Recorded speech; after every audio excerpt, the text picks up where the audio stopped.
again, I welcome you all for the session on the distribution of the drug.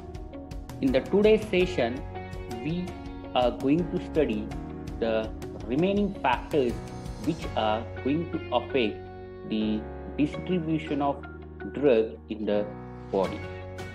So let us move towards the various factors affecting to the drug distribution.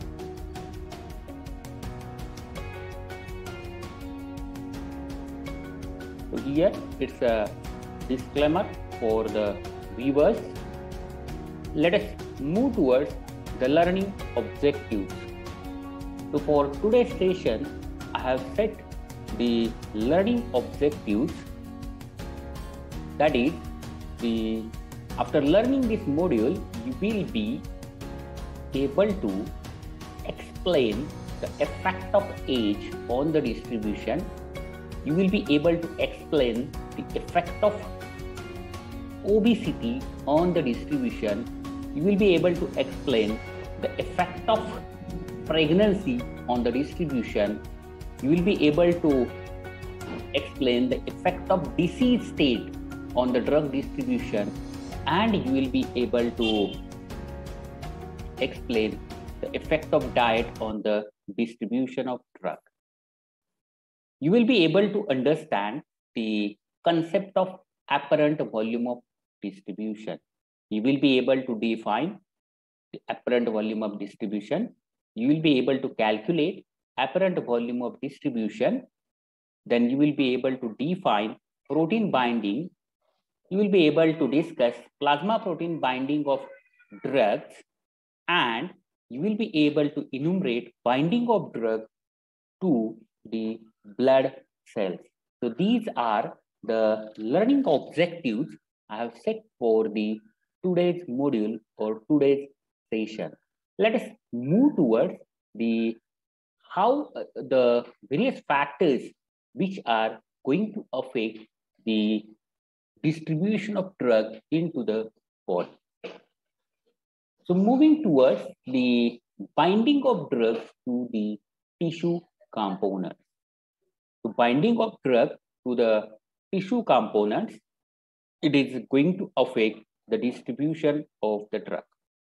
It is furthermore divided as a binding of drug to the plasma proteins, binding of drug to the blood cells and hemoglobin, and binding of drug to the tissues. We are going to discuss the binding of drug to these plasma proteins and the tissue components in the next lecture. There are few factors are there which are going to affect the protein binding, and these factors are divided into the drug related factor, then the protein and tissue related factors, then drug interactions, and the patient related factor. Drug related factors like physicochemical characteristics of the drug, they are going to affect the binding of drug towards specific protein, then the drug concentration, then site specific binding or absorption of drug, then protein tissue related factors like physicochemical characteristics of the protein or the binding agent, then concentration of protein and the binding component, the number of binding sites on the binding agent. Say for example, albumin, it is having a more than one binding site. So how it is going to affect the binding of drug towards the specific protein. Then various drug interactions, that is a competition between the drug for binding sites, that is a competitive drug interaction, then competition between the drug and normal body constituents, and allosteric changes in the protein molecule. And the last factor, that is the patient related factors, that is age, then intersubject variation and the disease state. So whatever I have shown on the slide, that is a binding of drug to the tissue components, that is a plasma protein, blood cells and tissues, we will discuss it later on along with the various factors affecting to the binding. Let us move towards the miscellaneous factors. So very first miscellaneous factor, that is the age. Yes, definitely the age of the patient, it is going to affect the distribution of drug into the body. As you know that the infants and the elderly. So definitely there is the physiological differences when we are comparing the infants and elderly with the adults. So in the case of infants, the total body water, it is more. So we are getting the high volume of distribution than that of the adults. That is the apparent volume of distribution, it is more. It is due to the more total body water. And there is a need to reduce the doses of drug into the infant. The reason behind it, that is the more total body water than the adult. The second thing is, that is the fat content. The fat content, it is also more in the infants. So the fat soluble drugs, they are going to be accumulated. For example, lipophilic drugs. Lipophilic drugs are going to accumulated into the fats and they are going to produce the toxicity. So furthermore, there is a need to reduce the dose of the drug in the infants. Then the blood-brain barrier. There is a physiological barrier which is not developed well in the case of infants, and that may lead to the drug, it is going to be penetrated into the brain and furthermore produces the adverse effect. And one of the important things, that is the albumin levels. Albumin levels in the infants, it's a low. So definitely the binding of drug towards the albumin, it is going to be reduced, and that may lead to increase in the free drug concentration which is available for the distribution into the body, and that may lead to the toxicities. So the factors needs to be considered in the case of infants are the total body water, then fat content, then the physiological barriers like blood-brain barrier and the albumin level. And depending on that, we have to suppose to adjust the dose in the infant.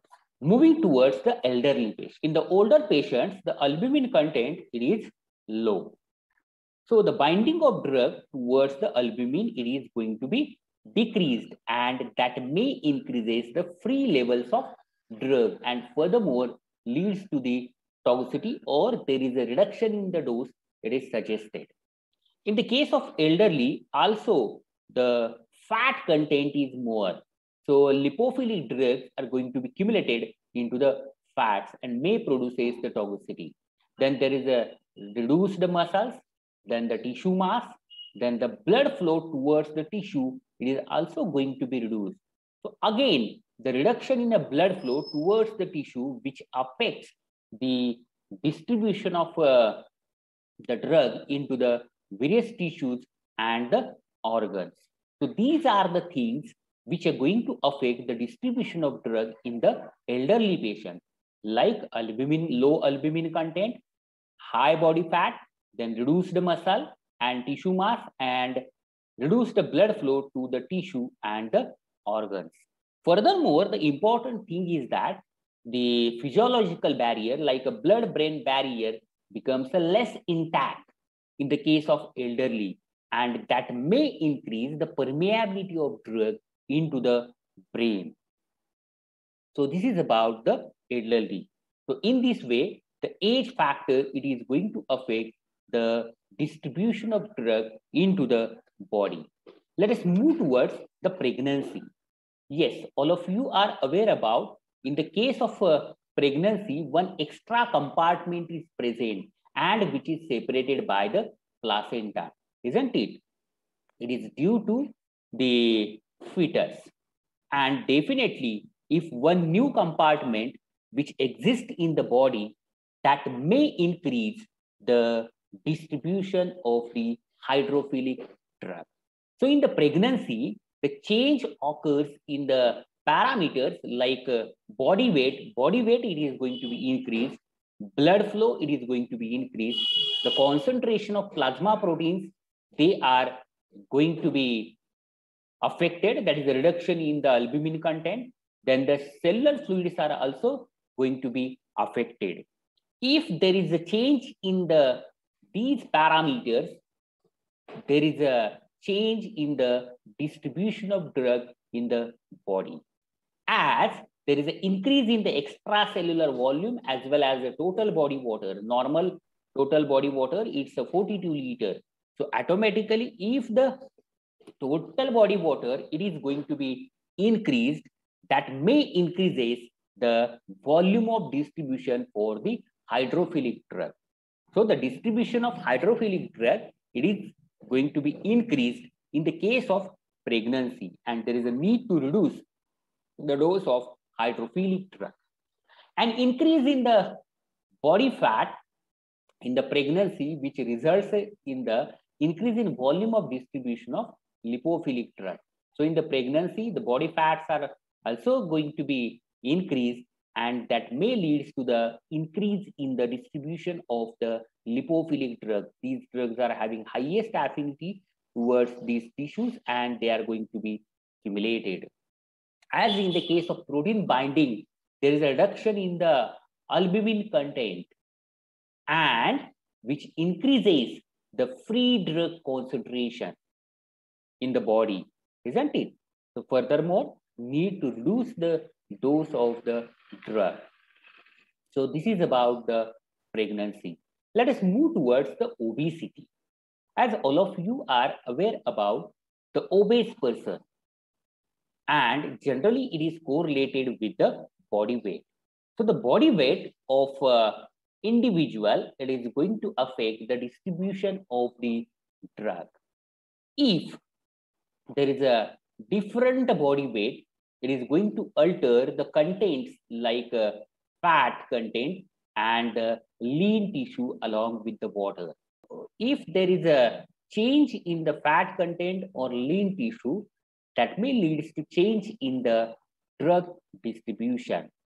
So an obese individual, there is an increased content of fat and low content of lean tissue and water. So in the lean person, the fat content, it is less, and the more number of lean tissues along with the water. So in the case of obese people, as I have said, that there is a high fat content, so that may increase the distribution of the lipophilic drug when it is compared with the relatively thin person.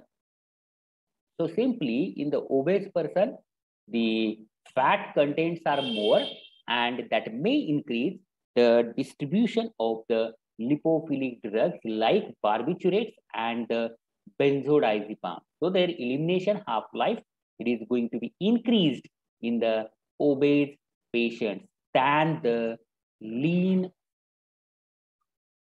person. So this is about the obesity. Let us move towards the disease state. There are various diseases are there, and which are going to alter either the cardiac output, they are going to reduce the body volumes, they are going to alter the production of the protein, and definitely these conditions are going to change the distribution of drug into all over the body. So the disease states, they are going to alter the blood volume, plasma protein, along with the pH. As already we have discussed the effect of the pH in the case of metabolic acidosis and alkalosis. The drug distribution, it is going to be affected, isn't it? The most which is ionized, it is going to be eliminated from the body. If it is present in the unionized form, it is going to be distributed well at that particular pH. If there is a reduction in the plasma protein, definitely the binding of drug towards the plasma protein, it is going to be reduced, and unbound drug, it is more. If there is a change in the blood volume, if it is lowered or increased, depending on that, the distribution of hydrophilic drug into the body, it is going to be changed. So the first case, that is a cardiac failure. So in the case of cardiac failure, which reduces the apparent volume of distribution, it is due to low tissue perfusion. As the blood flow, cardiac output gets reduced, so blood flow towards the specific tissue, it is going to be reduced, and that may reduces the distribution of drug towards the various tissue.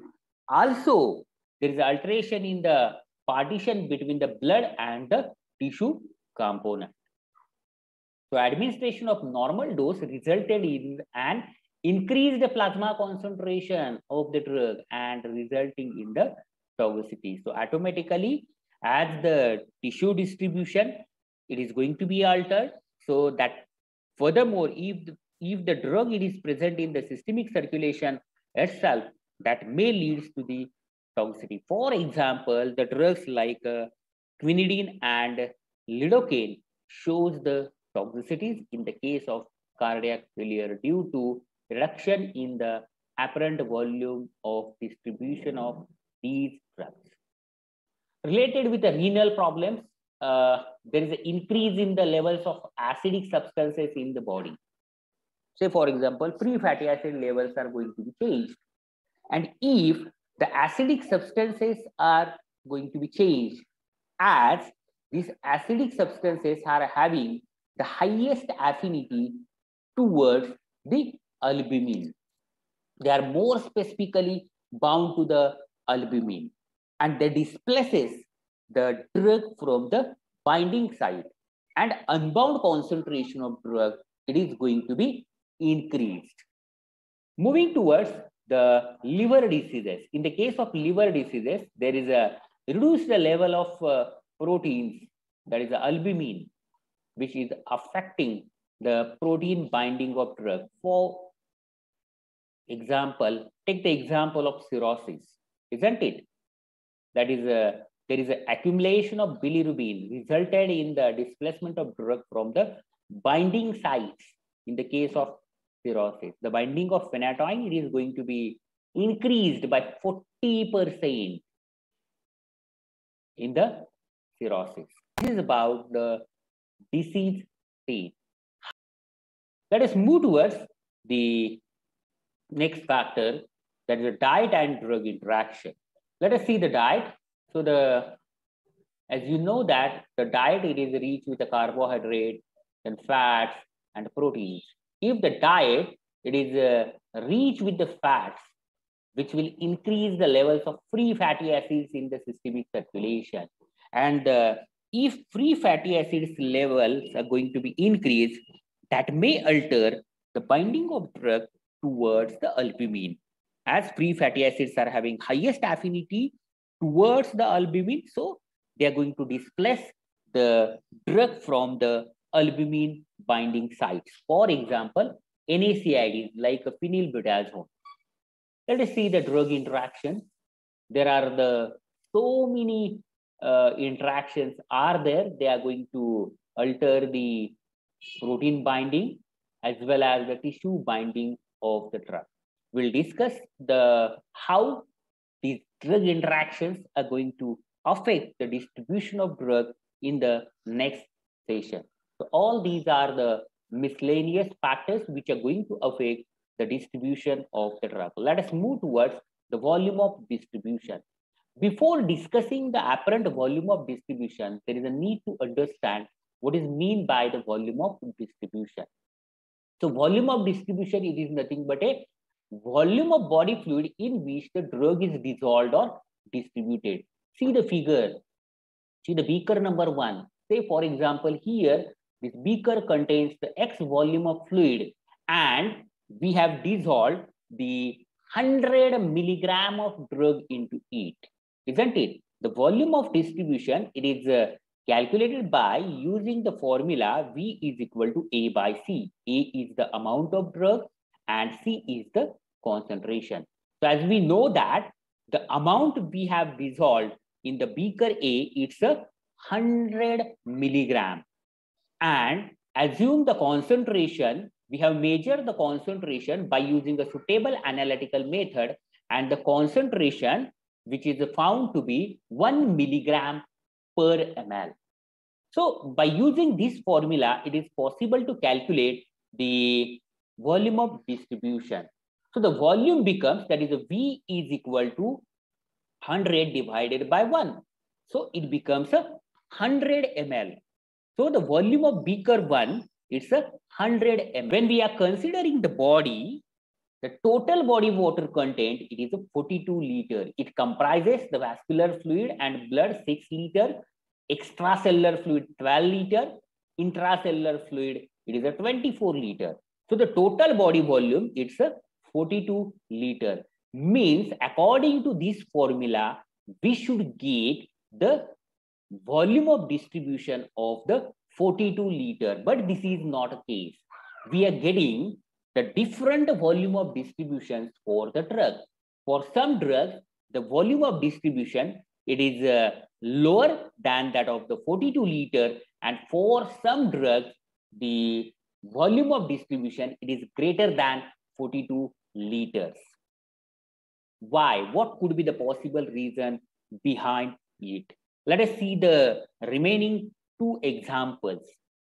Again, look at the figure. As we have discussed the case 1, that is we have dissolved the 100 milligram of drug with a concentration 1 milligram per ml. See the case 2, we have added some adsorbents into the fluid, and we have dissolved the 100 milligram of drug, and we have measured the concentration. So it becomes 0.5 milligram per ml. Similarly, case 3, the concentration is 0.25 milligram per ml. And we have calculated the volume of distribution. And the volume of distribution for the beaker 2, it's 200 ml. And for beaker 3, it's 400 ml. So it indicates that the volume of the beaker 2, it is not fixed. There is a hypothetical volume, some amount of drug, it is going to be adsorbed by the adsorbent. And similarly, in the case of body also, the drug, it is going to be distributed all over the body apart from the total body water, that is a 42 liter. Hence, the terminology volume of distribution, it is modified to the apparent volume of distribution. So apparent volume of distribution, it is denoted by the term VD, and it is defined as the hypothetical volume of body fluid in which drug is dissolved or distributed. The equation remains same, only there is a change in the notation. So we are using generally the VD notation for the apparent volume of distribution, and VD is equal to A by C. That is, A is the amount of drug and C is the plasma drug concentration. These are the things which are going to change the volume of distribution of body than the total body water. It is not fixed. It is we are not getting the 42 liters of the volume of distribution. It may be more than 42 liter or it may be less than 42 liter. If the drugs are hydrophilic in nature and highly protein bound, such drugs shows the low volume of distribution, because such drugs are not going to be accumulated into the lipophilic tissues, into the tissues or the organ. They are remain circulated in the systemic circulation. And in the case of lipophilic drug, they are going to bound to the tissues, and such a drug shows the high volume of distribution. For example, chloroquine shows the volume of distribution of 15,000 liters. as the body volume, it is only the 42 liters. Still, we are getting the high volume of distribution. It is due to the accumulation of drug into the tissues or the organ due to their affinity towards the specific tissue. And these drugs are highly lipophilic in nature. So this is about the apparent volume of distribution. Let us move towards the protein binding of the drugs. As in the systemic circulation, that is the blood, it comprises the plasma, and plasma comprises the various proteins. Also in the body, in the organs, cells, tissue, it comprises the various proteins, and they are going to interact, or drugs are going to interact with these proteins as well as the blood cells as well as the extravascular tissues. So these interacting molecules are the either macromolecules like proteins or the DNA or the adipose tissue. So whatever the phenomenon of complex formation with the protein, complex formation, that is a drug protein complex formation, that is known as the protein binding of the drug. Drug, it is going to bound to the protein reversibly. Furthermore, the protein binding, it is divided into the intracellular binding and extracellular binding.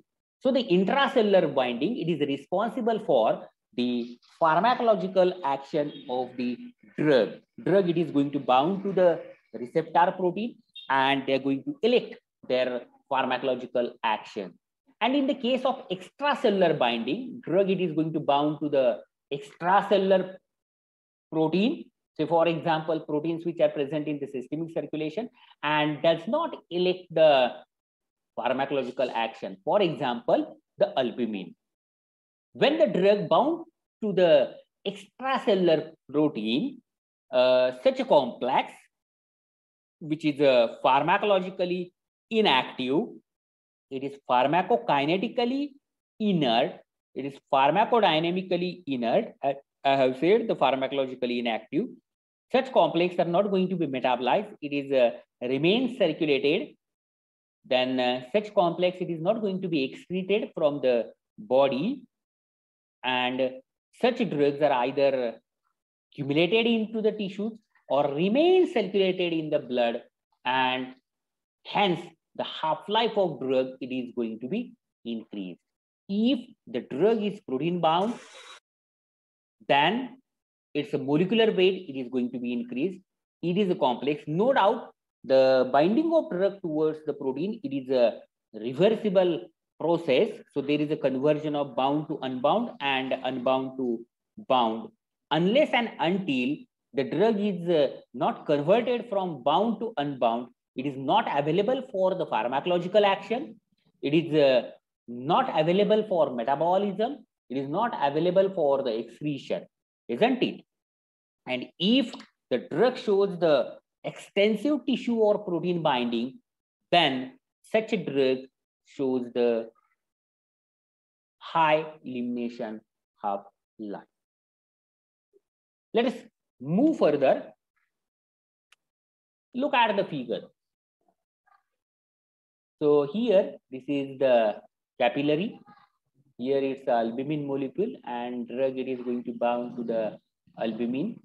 And whatever the free unbound drug is there, it is going to be distributed all over the body.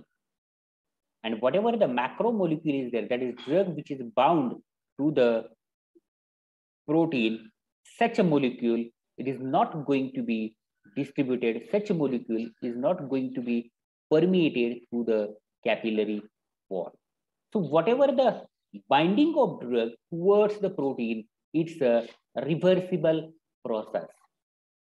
If the unbound concentration from the systemic circulation, it is going to be decreased automatically. The some amount of the bound drug becomes free and it is available for the pharmacological action, metabolism, as well as the excretion of the drug. There are certain mechanisms which are suggested for the binding of drug towards the protein. As we are considering the process, it is reversible. So there is an involvement of the chemical bond. For example, that is between the protein molecule and the drug molecule. So the whatever PD complex is there, it is going to be formed due to the hydrogen bond, due to the hydrophobic bond, due to the ionic bond, or the van der Waals forces between the protein molecule and the drug molecule. If this protein binding, there is a protein drug complex that may be due to the formation of covalent bond between the protein and drug molecule, and that may lead to the tissue toxicity. For example, the metabolite of paracetamol bind to the liver tissues irreversibly and produces the liver toxicity. Yet another example is there. There is a carbon tetrachloride is there, isoniazide is there. So these drugs, whatever the metabolites are there, they are going to be specifically bound to the liver tissues covalently, and they are going to produce the toxicity. Let us move further with the protein binding of drug. So it is furthermore divided into the binding of drugs to blood component and binding of drugs to the extravascular tissues. That is a binding of drugs to blood component. It is furthermore divided as a plasma protein drug binding, that is protein binding of drug, and the blood cell drug binding. Let us move towards the plasma protein drug binding. In the case of plasma protein drug binding, the proteins which are present in the systemic circulation, it is divided into the, that is the human serum albumin, alpha acid glycoprotein, lipoprotein, and globulin. As you know that in the systemic circulation, it comprises the blood cells, then the plasma, and the plasma comprises the various proteins like the human serum albumin, alpha acid glycoprotein, then lipoprotein, and the globulins. And whatever the various drugs are there, they are going to bound to the HSA, AAG, lipoprotein, and the globulin. The order of binding towards these proteins, albumin shows the highest binding than the alpha acid glycoprotein, than the lipoproteins, than the globulins. In order to understand the binding of drug towards the protein, there is a need to understand the characteristics of all these proteins, as the protein binding of drug decreases the availability of drug for the pharmacological action, and it remains circulated in the systemic circulation. So the first one, that is the binding of drug towards the human serum albumin. So human serum albumin, or say the albumin, it is having a molecular weight approximately 65,000. The concentration of human serum albumin, it is 3.5 to 5 gram%, which is on very higher side. And that is one of the reason most of the drugs, they are going to bound to the albumin. So the variety of drugs, they are going to bound to the albumin. The endogenous materials like fatty acids, then bilirubin and tryptophan, they are going to bound to the albumin. There are 4 binding sites which are suggested for the albumin, and most of the drugs are going to bound to these site. Very first site, that is, look at the figure, first site, that is known as the warfarin binding site, and the warfarin, it is going to bound with the site 1. Then the site 2, it is known as the diazepam binding site. Site 3, it is known as a digitoxin binding site. and site 4, it is known as the tamoxifene binding site. Site 1, that is the warfarin binding site. Most of the acidic drugs like NSAIDs, then the phenytoin, bilirubin, and sodium valproate, it is going to bound with the site 1. For the diazepam binding site, drugs like ibuprofen, then the tryptophan, and the ketoprofen, it is going to bound. And site 3, that is the digitoxin, and site 4, the tamoxifene, it is going to bound. There are few drugs are there, they are having the affinity towards the more than one binding site. Initially, it is going to bound with the site with the highest affinity. Once the specific site it is going to be saturated, then it is going to bound to the remaining site. Say, for example, site 2, site 3, or site 4. So this is about the human serum albumin. Mostly, the acidic drugs are going to bound with the human serum albumin.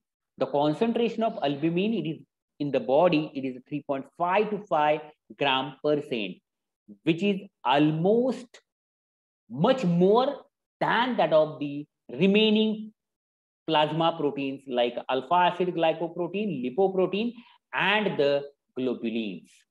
Moving towards the alpha acid glycoprotein, it is having a molecular weight 44,000. It's a concentration present in the systemic circulation. It is approximately 0.44 to 0.1 gram per cent. It is very, very low. Mostly the basic drugs like imipramine, lidocaine, and amitriptyline, they are specifically bound to the alpha acid glycoprotein. So in the case of albumin, acidic drugs are going to bound, and in the case of alpha acid glycoprotein, the basic drugs like imipramine, lidocaine, and amitriptyline, it is going to bound. Let us see the binding of drugs to the lipoprotein. The molecular weight of lipoprotein, it is very, very high, that is 2 lakhs to 3.4 lakhs. The concentration of lipoprotein, it is a variable. Itself name indicates that it is a lipoprotein, so it is a lipophilic in nature. So the drugs which are having the highest lipophilicity, they are going to be specifically bind with the lipoproteins. For example, the acidic drugs like a diclofenac, neutral drug like a cyclosporine A, and basic drug like a chloropromazine, it is going to bound with the lipoprotein. Let us see the binding of drug towards the globulins. There are various globulins which are present in the systemic circulation or in the body. That is alpha 1 globulin, alpha 2 globulin, beta 1 globulin, beta 2 globulin, and gamma globulin. Alpha 1 globulin, it is also known as the transportin, and mostly the steroids are going to be specifically bound to the alpha 1 globulin. Alpha 2 globulin is known as the ceruloplasmin, and mostly the vitamin A, D, E, K, that is the oil soluble vitamins, and cupric ions, they are going to bound with the alpha 2 globulins. Then beta 1 globulin, it is also known as the transferrin, and ferrous ions, they are specifically binds with the beta 1 globulin. In the case of beta 2 globulin, carotenoids, they are more specifically bound, and the gamma globulin, they are specific towards the antigens, and antigens, they are going to be more specifically bind with the globulin. So this is about the binding of drug towards the globulins. Let us see the different types of the plasma proteins and their characteristics by considering this table. So here I have considered the properties like acidity or basicity of the drug, then their lipophilicity score, then the protein which is involved in the binding, then the percent binding, and the example of drug. Very first case, that is acidity or basicity, it is not specified. The lipophilicity score, it is a 0. So the drug, it is highly water soluble. So there is no involvement of protein binding. So whatever the protein binding, it is undetectable. And the examples are caffeine and ketamine. If the drug, it is a neutral and it is having a very high lipophilicity, They are highly lipophilic. They are more specifically bound to the lipoproteins. And the percent binding is 99 to 99.9%. For example, Probicol or the etretinate. If the drug, it is a weakly acidic, which is having a pKa greater than 6, and which is mostly ionized with a moderate lipophilicity, such drugs are more specifically bound with the albumin, and the percent binding, it is a 20 to 70%. For example, the phenobarbital. If the acidic drug, the pKa, it is less than 6, which is mostly ionized with a moderate lipophilicity, such drugs are going to bound to the albumin, and the percentage binding is 80 to 95%. For example, valproic acid and aspirin. If the drug is acidic with a pKa less than 5 and it is ionized, which is having a moderate lipophilicity, it is going to bound with the albumin, and the percent binding, it is 95 to 99%. For example, warfarin and the piroxicam. So as the pK of the drug, it is going to be decreased, the ionization, it is going to be increased. With a moderate lipophilicity, see the change in the binding of the drug. It is going to be changed from 70% to the 99.9%. Moving towards the basic drug with a pKa greater than 7, which is mostly ionized with a moderate lipophilicity, very low lipophilicity. Such drugs are more specifically bound to the AGP, and the percent binding, it is a 50 to 95%. For example, lidocaine and the methadone. Basic drug with pKa greater than 7, which is mostly ionized, but it is having a high lipophilicity. Such drugs are going to bound with the AGP, lipoproteins, as well as the albumin, and the protein binding, it is 80 to 95%. For example, propranolol and the imipramine. So whether the drug, it is acidic or basic, that is going to alter the binding of drug towards the specific protein, whether it is lipophilic or the hydrophilic, that will also decide the protein binding. So in this way, protein binding of drug, it is going to affect the distribution of the drug. Let us move towards the binding of drug towards the blood cells. So in the systemic circulation, it comprises the blood. That is, the 40% of blood comprises the blood cells, isn't it? Apart from the plasma. And the RBC constitutes, in this 40%, the percentage of RBC, it is more, that is a 95%, that is the total blood component. So the lipophilic drugs, they are going to be entered into the RBCs, for example, phenytoin, and they are going to be more specifically bind with the RBC.